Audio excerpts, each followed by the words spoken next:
Hello everyone, my name is Sonny Herman. I'm with cmh3studio and today's another Codoozer tutorial using Firebase Firestore and Authentication.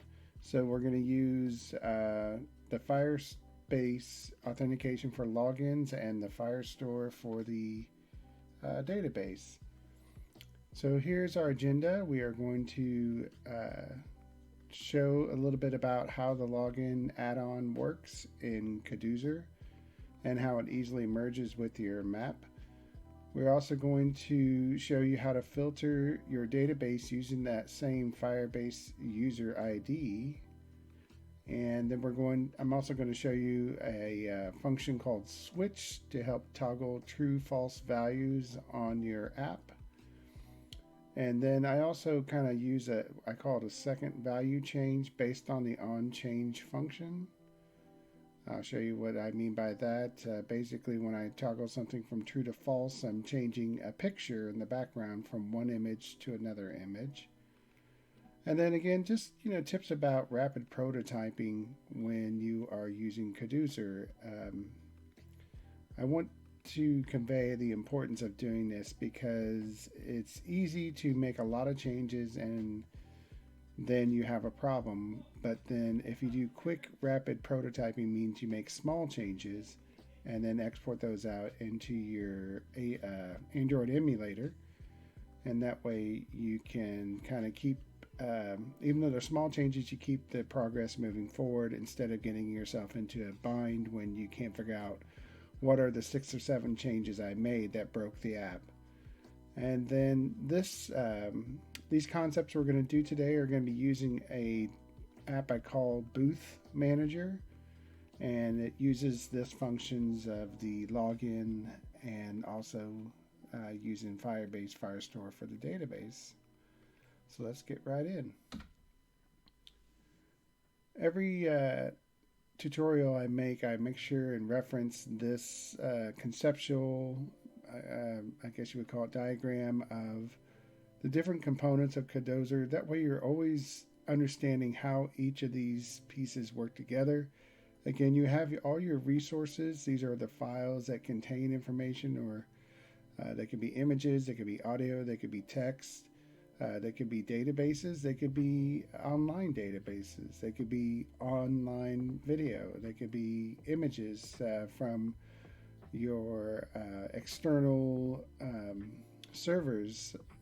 One of the best things you can do is to store your images. If there are a lot of images, you can store them off your app in an online cloud location, then just reference them. Components are like the image component, the text component, the switch component. We'll show you that one today. They can reference resources. They can reference other JSON arrays, or JSON components. The views are what hold all these items in your app, and then of course the wrappers they play the role as the holder of the view. So today we'll go over several functions. Functions are behaviors for the app that tell the app what to do. I also have dialogues. So one of the things that I'm showing you today is that this is a booth manager where you can add your own items into the booth, and you can also remove those items. I use dialogues to kind of prompt the users, like, is this the action you want to perform? So it's like a pop-up. Dialogues are just pop-ups, but you can add actions to them, and you'll see I've done that quite heavily on this app. The menus, the menus are the like the drawer menu on the left. Conditions are what they mean. They're if logic things. Do this function if the logic is true or false or equals a parameter. The references are parameters that you can set on your app. You can set them as properties, you can set them as cookies, and then the events are kind of like the listeners of what's going on while the app is running, and those events can help you either pre-populate a screen or do some kind of action when the user comes into the screen. An event can be listening to see if a field is populated or if it's null. It can do that kind of thing. But let's start with the login.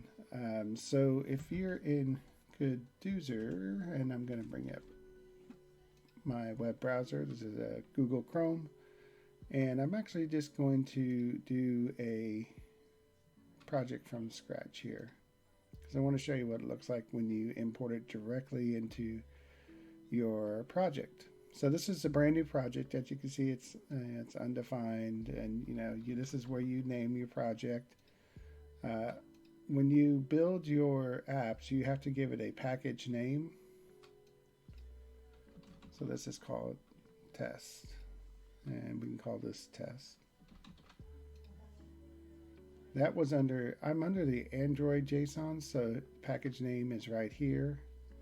Your version and your version name are there. There are the colors that are currently in by default.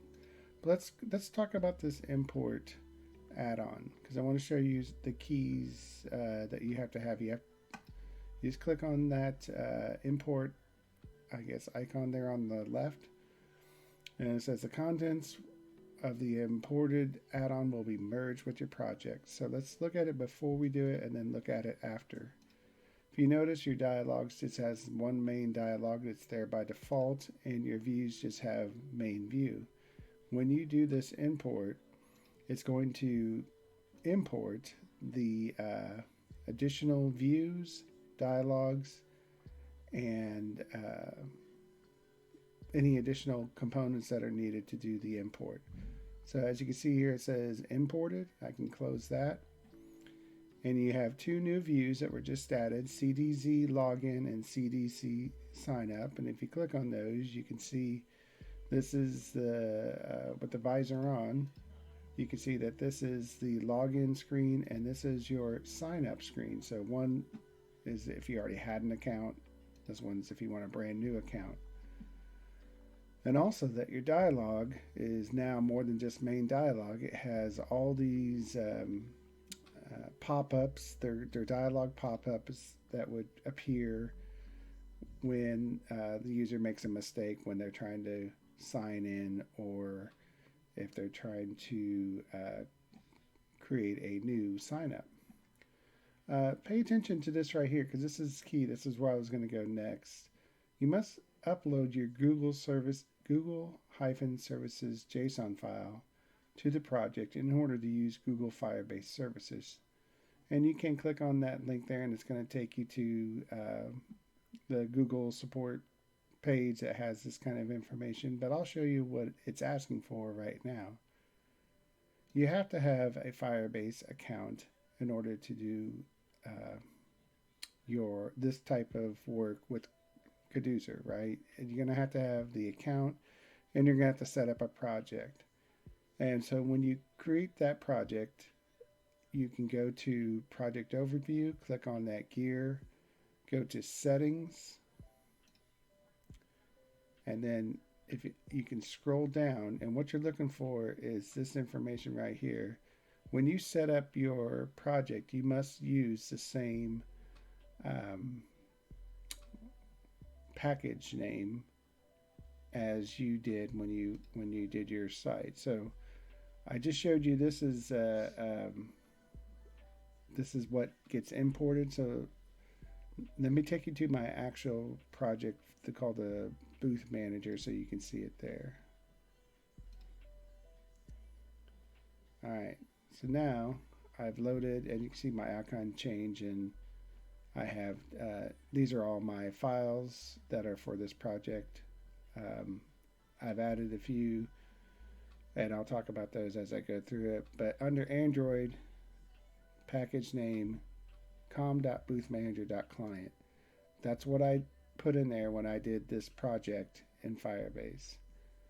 And so to get that Google-services.json to import it into your Codoozer app, you just simply click that button. It downloads the file. You take that file, you drag it into this screen, and once you do that, I believe it sticks it right here under the external.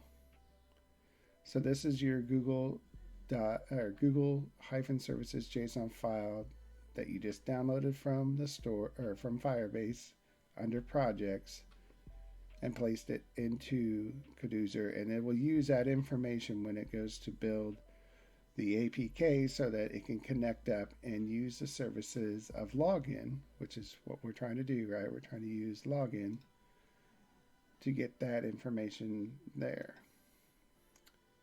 All right, so Firebase, project overview, the gear, scroll down to the paradise, or to your name of your project that has your package name. Download the Google Services JSON. It's got to match your package name. That's the package name in your Codoozer app. They all have to match for this to work. I showed you where I clicked on the import add-on icon on the screen. It prompts you with this, just click import to merge into your project. So I clicked import. It changed it from import to import checked. So I just want to make sure I'm not missing anything. Add-on tips. Import add-on uses Firebase Authentication, so don't forget to set up your app in Firebase for authentication and download your Google-services.json file. Once you import, Codoozer merges the new files and the dialogues. The files reference main view, so that's the one I want to talk about. And so if you rename your main page, you will need to rename the links in your app.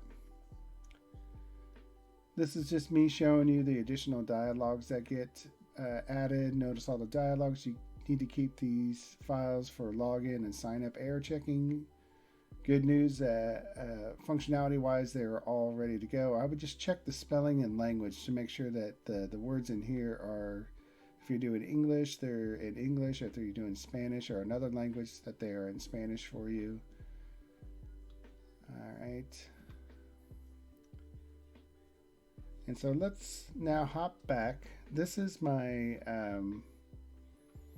Booth Manager app with the login items added. So I've already imported and they are here now. Dialogues handle all error messaging for you. So that's one less thing you gotta to do. Alright, so before we get there, I just want to kind of show you the Codoozer app as I have it set up. As you can see, here is the main login. I kept the names of my first folder, which is main_view. But if, like I was talking about, if you had changed that name to like home or something like that, all you would need to do is make sure that in your functionality that is kept in this import that you reference home as where you go when your I guess either your sign in or your login is complete. So this is a link to creating a new account, so it'll take you to sign up, and then let's see, on click go to sign up, log in. Once I'm done logging in, Codoozer does the function of login for you. If it's valid, it goes to main view. So here's what I was talking about. So this entire view has all the tech and all the links to all the existing pages you see here: CDZ login, CDD sign up, and main view, plus the dialogues at the top, right? All those are currently hooked up. And on success of that login, you would go to main view, and then it would take you to the main view. All right. One thing I thought about doing is kind of just stepping you through just kind of like that first screen directly on an emulator. So I'm going to go ahead and open Booth Manager on this Knox emulator, which is an PC, I guess, emulator for Android. Instead of using my phone, I like to use this. So just a couple things before I enter my information. So here's your project that you're on. You have to enable authentication for users to actually log into your system. And so I've got two emails here. The cmh3studio at Gmail is the one I'm going to log into, and every time you create a login, or every time a user creates an email login using this Firebase Authentication, it's going to have a unique user ID, and we're going to use this user ID later in the app to kind of control some views on what people can see. But in order for this for me to log in without creating a new account, I could use this same identifier here. So back on this is the app running the Booth Manager app. And the minimum password is 6 characters, and so to make it easy for myself right now, I just did 1, 2, 3, 4, 5, 6 so I wouldn't forget. But if I didn't put in my password right, those dialogues, those pop-ups, this is what they're doing. They're checking the information to make sure it's right. And then obviously there's I forgot my password dialog. And if I created a new account, that would go to the CDC sign up view. But let's go ahead and log in. So this app is about like a consignment store where people have booth numbers, and so I'm building the app for them to be able to put in their booth number information using their sign in, and then adding products to that booth. So one of the first things I do is I check to see if they have a booth number associated to this login, and in this one I don't, so I can enter a booth number here. I've got the field limited to 3, so if you keep trying to hit the button, it's only going to let you enter 3. So I do this right here, and it says I have another pop-up that says your booth number has been saved to your account, which it actually did save to this account, and I can show you that on the Firestore. It takes, again, this user ID when it builds that record. All right, so that was the login, and then you want to make sure you can create your logout as well, a function to be able to log out of the system. It's just always good. If you have a login, you should always have a logout feature there. And so let's go back. I want to show you now where I was going next. So CDC login is the screen you just saw where I'm logging in and I have an account, and CDC sign up is the one that I didn't have an account. So let's go ahead and do the logout. And it takes me back to this screen here. So if I was a brand new person, not cmh3studio, I could enter create new account. Now it's just copying the cookie information over. So let's say I'm a brand new person, Bob at bob.com. And if you wanted to test some of your dialogues that are over here, there's dialogues checking to see if you've accepted the privacy policy and terms. There's dialogues that check to see if you've entered a password. You can check all those by just testing them out. Like this one here, it says, in order to create an account in this app, you need to accept our privacy policy. If you click cancel, it takes you back to the screen. And I have it set that when you click accept, it moves your switch from false to true. You saw it there, just move. Now we can click this again, and it's going to check and see if there is a password on this one. Hopefully that dialog works.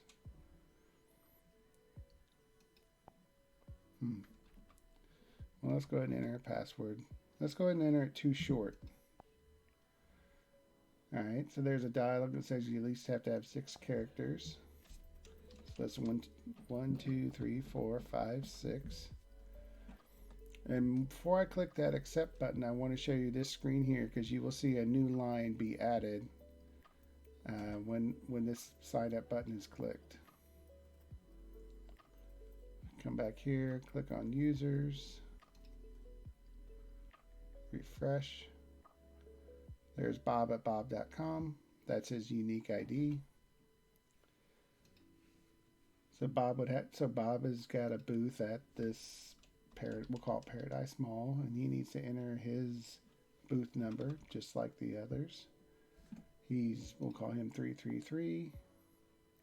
His booth number has been saved, and there was us creating a brand new account for Bob.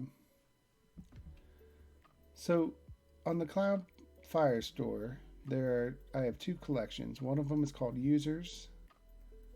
So before I created Bob at bob.com, this didn't exist, and you can see that when I saved the 333 booth number, it saved his booth number to it. This is cmh3studio. This is the Herman family, and this is Bob at bob.com. And the reason why I'm separating them and using this information here is because I envision that there are more than one booths at this Paradise Mall, and that each individual person wants to have, it's almost like an inventory of the products they plan on selling. That's what this app is really meant to do.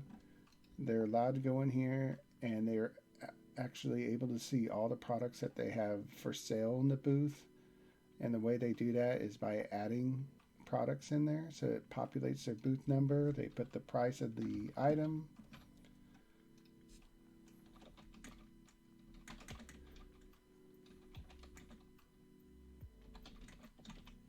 Something like that. So each user can create their own. I mean, they're all using the same store. They're all using the same collection underneath the covers, but they're separated by using the unique identifier for their login as a way to distinguish themselves when they're in the store. So how many items I got here? 1, 2, 3, 4, 5, 6, 7, 8, 9.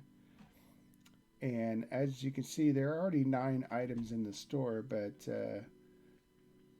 when we came into the screen, you saw that the booth was empty. I think you'll see that this will go to 10, and then we'll see one product, and that belongs to Bob at bob.com.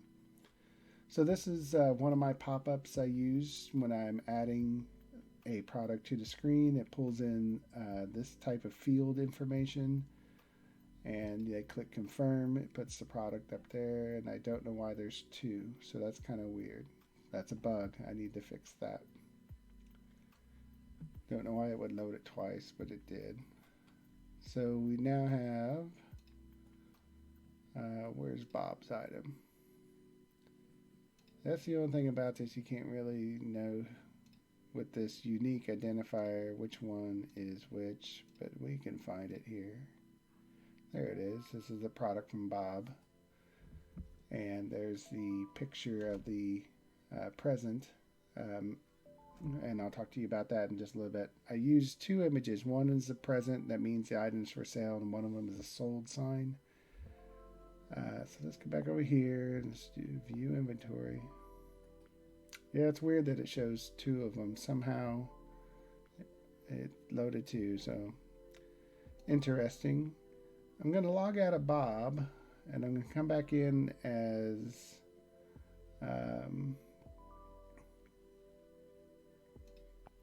cmh3studio.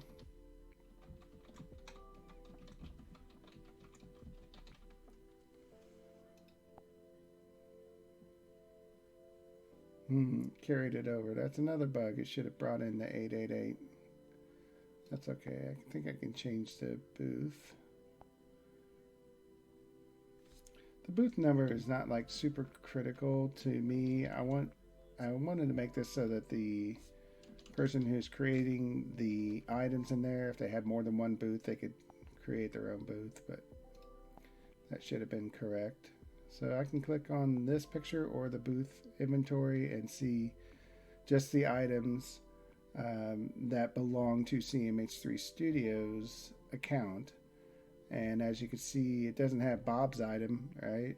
So this is just the items for WMZL K. So if we look under the user ID, any of them that have WMZLK, so here's one, would appear in the store. So not that one. 555, test 5. There it is. Light bulb. Light bulb. So that login using the user ID field is the way I'm filtering when the person is using the app. So how am I doing that? Let me go back to our PowerPoint and let's catch up where we're at. So adding the capability of user login can increase the interaction, right? So that's what I've done. By making them log in and create an account, I can filter on the database views of only items that include their user ID. So there was our authentication. That was the creation of their line. There's the user ID that we're going to use in our database. In the fields that are for the items in the store, I'm storing the user ID right here. This is a one-to-one relationship. So if I log in and I create an item, it'll place this user ID every time. All right. So the screen with the bookcase or the shelf, let me show you what I'm doing there. This is it basically right here. It's under listing and it's under events. So listing, events, and I've got 3 events, one on preload, one on backpress, and one on returned. And they're the exact same. When you open this, they're exact same. They all say the word function open, and it says, what are you opening? And it says, I'm referencing this firebase.firestore.store on when I open the file. So again, Cloud Firestore, the name of my collection is called Store. That's why it's spelled exactly like that. And then you can do what's called filtering. When you do this function open of a database, you can filter. And what are you going to filter on? The firebase.user.id field. That's the field that's looking exactly at this. So it's looking at the entire, I guess you would call it documents inside the collection, looking at every single one of them. There's 10 of them here. It's going to filter that file or those items when it opens it and looks for a matching the user ID to the user ID in the field. That's why we're only seeing 5 out of 10 items in our store, is because we're only allowed to see those 5, even though that there's 10 items in the store right now. There's 1, 2, 3, 4, 5, 6, 7, 8, 9, 10. There's now 11 items in the store. We only see the ones that match the user ID from the Firestore Authentication user ID field. I hope that makes sense, because this is how you differentiate the user experience. I'm only showing them items, or I may only show them a screen. I may only show them certain functionality if their credentials match their login. If I want to filter on that, I can use the at firebase.user.id to make that happen. In this app, it will preload my listing with the page with a filter on the field called user ID, and this matches my authenticated user ID. The function open allows you to filter on any field. I simply said filter on this one. If I wanted to filter on every item that was marked sold, I could put that word there and it'll show me only the sold items on the screen.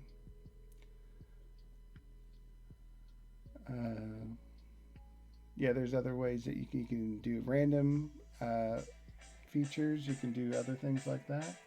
And I apologize for my phone ringing, so let's get rid of that.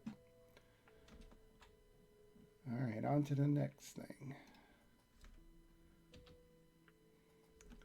This is kind of more, gives you a visual of that onload event on the listing screen. So on preload, open the firebase.firestore.store, this guy.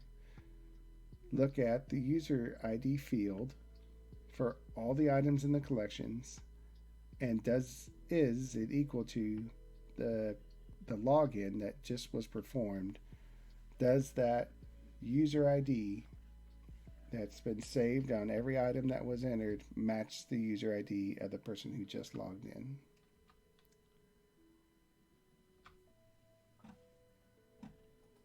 All right. So let's now talk about, hopefully all that kind of made some sense. If not, I would recommend checking into some of the other tutorials done by Ignacio. I think it's the store, and I'll show this in the links or in the description for this video. The links to that gentleman who does a lot of tutorials for Codoozer as well. He's very good, and he's actually one of the developers and owners of the product. So let's make sure we get some music playing in the background, and let's keep going. So now we are going to talk about the function called switch. The switch, if you remember, let me go back to my PowerPoint where we had the different capabilities here. This function is called the switch function. It's a switch component, and how it's used in this app is for marking an item sold or not. So let me go to a screen that has this functionality. This is the switch right here, so let's go find it. So contents, groups. I group all, as much as I can, I group everything together that is similar. So like this marked items sold group has my switch in it. So here we are. The item on the screen is this guy right here, right? He is a type switch. This is the color for success. I've got them aligned as far to the left as I can, and on change, we're going to change the value of property.sold. So, and let me open these two. The first thing it says is set the Firebase.Firestore for the so when you are in this product, you're only in the product one at a time. So let me show you that. When I click on this one right here called 44, this is another item. This is the screen that we're talking about, and if we look it up, it's called This Is Another Item. Let's go find it over here. It's called This Is Another Item. This is it right here. So this record that we're looking at in the emulator is this record in the Firestore database, and as you can see, the sold flag is currently false because that's the way it is. So let me move this to the left, and you can see that this is actually real time. If I switch that to true, then I'm marking the item sold. It actually says true on the website. So you can actually see this happening real time, and it sets the value to true. So that function set that value on the document ID that you're currently on. In this case, we're on the one that's called This Is Another Item. Change the value of the sold field. Change the value of the sold field. Let me get to the right one. Change the value of the sold field. Change the value of the sold field from either true to false or false to true. And I know I'm jumping around quite a bit. It's probably making you sick, but that's what this set function is doing. It says change the value from one to the other. Change this guy from this to that. and that is under the onChanged function. So it's changing the value on the website, on the database, as we are clicking it on the screen. Change that property from one to the other. And then I have a secondary function here. I don't know if you notice this, but when the user switches the item from marked as sold from so when they initially load the item, it's obviously not sold yet. I put that available.png. That's the one that looks like the present, the gift. And then I have what's going on here is when I mark that true, that it's sold, I changed the field status underscore icon to the image called sold.to. So if you come back here, this is another item. Used to have the present on it until I marked it sold. I can actually go ahead and change it back. You can see what I'm talking about. So see, it says sold now. If I mark that and come back, it's back to the present. It's basically a secondary function that is happening after this on change of true to false or false to true. So that's what I'm doing here in this set. I said, hey, while you're here on this on change, do this first. Change this from false to true, and then set the Firebase.Firestore value of sold to into that field. Let me show you all of this here so you can see it. So the property that's when set Firebase.Firestore, change value to sold to, and do that when the Firebase.Firestore store for that document, for that item in the store, is marked true. Make it the sold PNG field.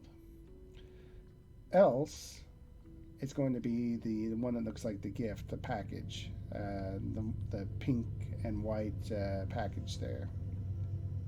And that's all happening in one on-change event.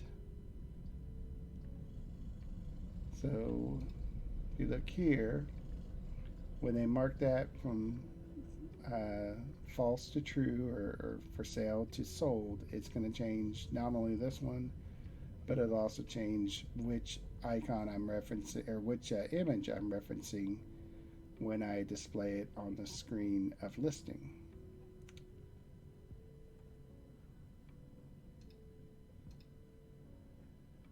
So this is the listing screen. Lists the items.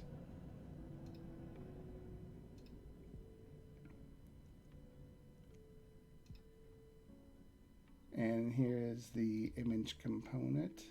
So this sets it to asset available. And this is when the item's showing sold, it'll show sold. All right, so that was switch and affecting an online document field.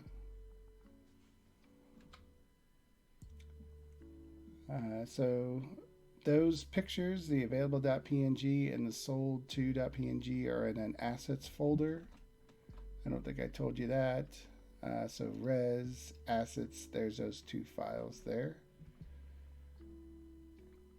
So this was from the Firebase Firestore screen. I'm just showing you the fields that are there: booth, description, price, sold, true or false, status icon, either sold to or available.png. There's the unique ID for the product, and there's the user ID that created the product. So here it is. On change, set the Firebase store for that particular product with that particular user from false to true.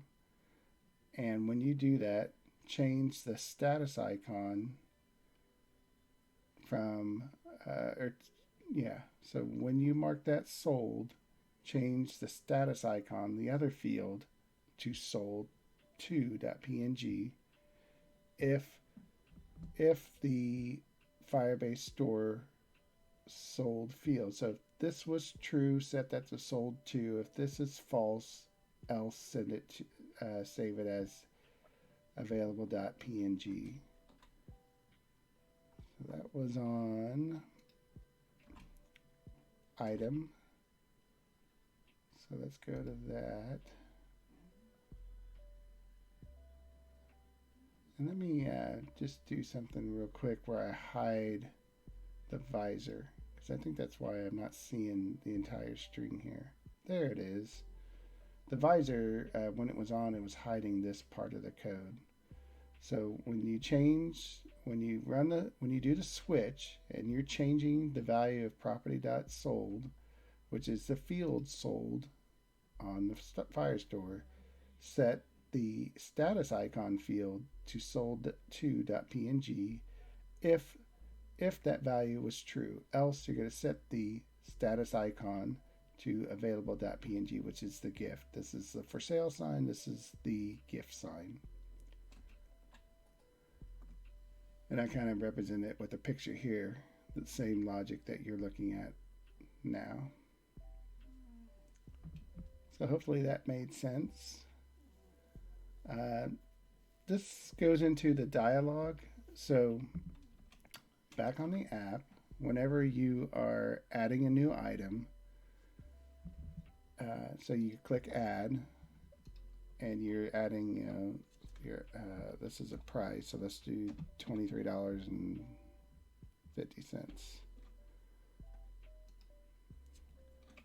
Item for sale. When you click this add button, I set a field that says what is the function, and I just called it add, update, or delete.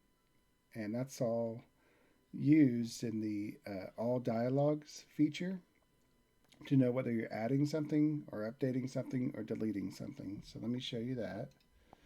Let's go ahead and add that item real quick. There it is, $23.50 item for sale, and you can see by default it comes in as the available.png. But the all dialog button, or dialog, is where you get these confirms and cancels, these positives and negatives on the buttons. So let me show you that in Codoozer. So at the very top, this is the all dialogues. You have a positive action, which is confirm. You have a negative action, which is called cancel. Under the positive action, I called it confirm. Under the negative one, I called it cancel. That's pretty standard, right? But here is where I interrogate the status of where did you come from when you came to this screen. Because when you add an item, when you add a new item to your list, that same green button that we saw before, I'm setting the field to add. When you are updating or deleting, that's the blue is updating. It'll set the field to updating. If it's red, it means you're deleting. All those have an action that I'm checking when I get to dialog here. And so I say, do the function add to the Firebase Firestore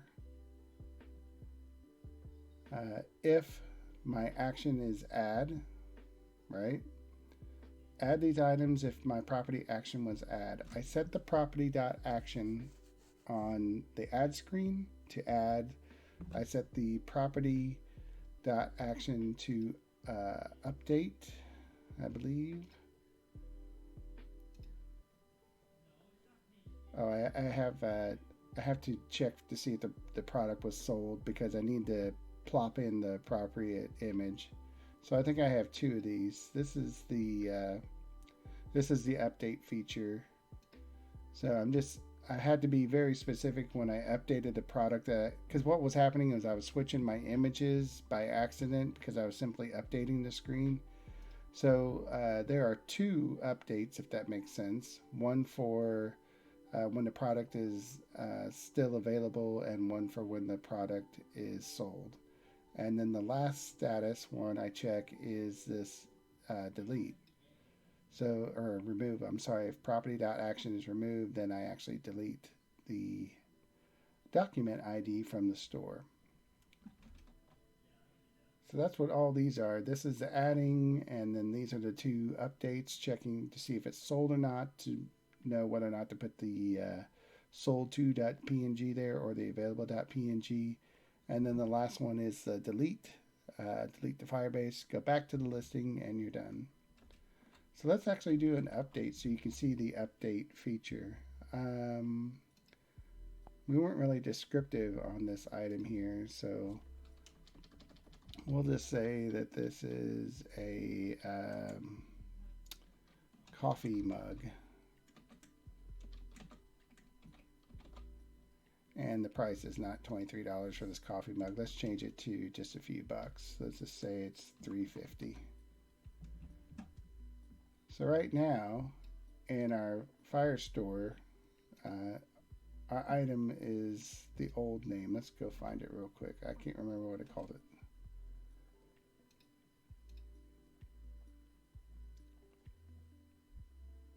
Was that it? This is a new item.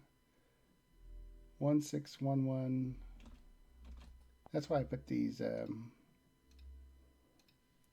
unique IDs in there so I could find them if I need to. I don't think that was the...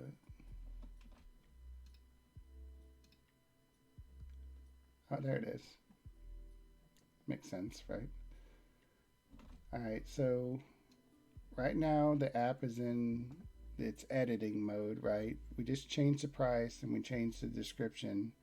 And if I click this blue button, the action of update and the checking to see whether or not it was sold is prompted to me in the dialog. And then when I click confirm, you'll see that these items update. Change it to coffee mug, change the price to $3.50, and we see that here. And then again, if this was marked sold, you can see that it actually just changes that on the fly. I don't have to actually hit update again. It's fine. It'll update the image to sold to.png with our new information. And that's all being handled within the dialog, which is pretty amazing because it's just one click and it's checking for those 3 different values of status and then doing functions, either adding the item brand new to the store, updating the item, or deleting the item. So here's I guess I don't want to say the word close up, but a detail of all those fields that I'm adding to the Firestore site when I click add. Putting the booth number, I'm using property.booth, I'm using the description, which is property.item description, item price, sold, the status, the unique ID of the product, and the unique user ID using @firebase.user.id, just like we did when we logged in to tag that user ID field there. When you add and specify the key to property.document ID, that means it's going to update the same field and not create a new key. So that key field is important that you have that there. So as you can see, I've got it listed right here.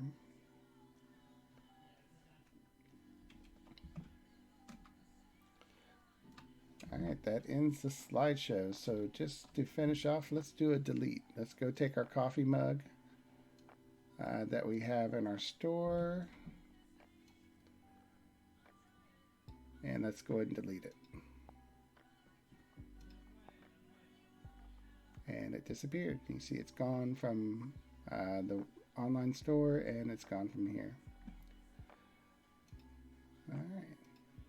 I hope you found this tutorial helpful. I know it's been a while since I posted anything, but I felt like I could share this particular tutorial that to me had a lot of unique things about the login capability, the filtering on the Firebase.user ID, adding items to and from the inventory or the online store, changing the status of certain fields from false to true, like property.sold, and then changing the secondary field from available.png to sold2.png when the property.sold was true. It's kind of like it's, if this was true, then keep going and change the information. But that's all I have for you today. Everyone have a great day. I appreciate it. Thank you.